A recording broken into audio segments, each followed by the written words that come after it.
آج کی اس ویڈیو میں ہم ایک ایسے ملک کے سفر پر نکل رہے ہیں جو تاریخ، جغرافیہ اور ثقافت کے اعتبار سے انتہائی اہم مقام رکھتا ہے۔ جی ہاں، ہمارا موضوع ہے افغانستان۔ افغانستان ایک زمین سے گھرا ہوا ملک ہے جس کی کوئی سمندری سرحد نہیں۔ اس کا رقبہ تقریباً 6,52,000 مربع کلومیٹر ہے۔ یہ ملک جنوبی ایشیا اور وسطی ایشیا کے سنگم پر واقع ہے۔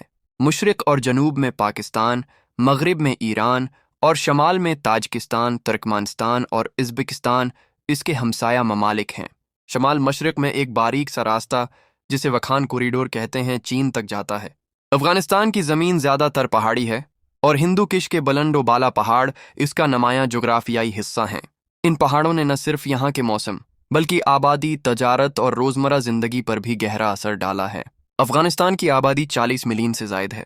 یہاں کی 2 سرکاری زبانیں دری اور پشتو ہیں۔ ملک میں مختلف نسلی گروہ بستے ہیں جن میں پشتون، تاجک، ہزارہ، ازبک اور دیگر شامل ہیں۔ مذہبی طور پر یہاں کی بھاری اکثریت مسلمان ہے۔ افغانستان کی تاریخ ہزاروں سال پر محیط ہے۔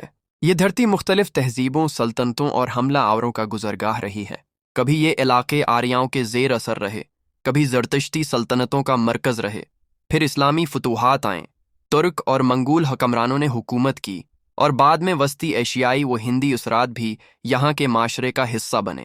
جدید افغانستان کی بنیاد 1743 میں احمد شاہ ابدالی نے رکھی۔ اس کے بعد ملک نے مختلف ادوار دیکھے، کبھی استحکام، کبھی سیاسی اتار چڑھاؤ اور کبھی بیرونی طاقتوں کی مداخلت۔ 1969 میں سوویت یونین کا حملہ، پھر جہاد، پھر خانہ جنگی، پھر 2001 کے بعد عالمی قوتوں کی موجودگی، یہ سب افغانستان کی جدید تاریخ کے اہم مگر تکلیف دہ باب ہیں۔ افغانستان کی معیشت بنیادی طور پر زراعت سے جڑی ہوئی ہے اور یہاں کے لوگ صدیوں سے کھیتی باڑی، مال مویشی اور دستکاری پر انحصار کرتے آئے ہیں۔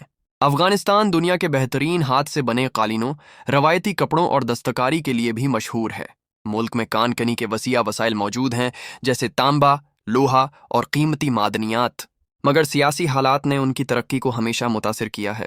آج کے دور میں افغانستان اقتصادی مشکلات، غربت، بے روزگاری اور انسانی امداد کی ضرورت جیسے مسائل کا سامنا کر رہا ہے، مگر اس کے باوجود نوجوان آبادی، قدرتی وسائل اور جغرافیائی اہمیت مستقبل میں بہتری کی ممکنہ امید بن سکتے ہیں۔ افغانستان کی ثقافت نہایت رنگارنگ ہے۔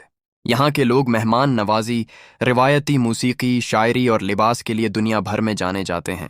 پشتو اور دری شاعری کی اپنی الگ شان ہے۔ قبائلی روایات، مذہبی اقدار اور خاندانی نظام آج بھی معاشرے کا مضبوط ستون ہیں۔ افغانستان یقیناً ایک ایسا ملک ہے جس نے بے شمار مشکلات کا سامنا کیا ہے، مگر اس کے باوجود اس کی سرزمین، اس کا ورثہ، اس کے لوگ اور اس کی امید زندہ ہے۔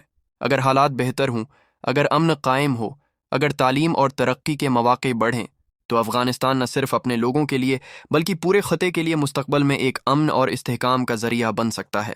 تو ناظرین، یہی تھی افغانستان کی مختصر مگر جامع کہانی۔ آپ کے خیال میں افغانستان کے بہتر مستقبل کے لیے سب سے اہم چیز کیا ہے؟ اپنی رائے کمنٹس میں ضرور بتائیے گا۔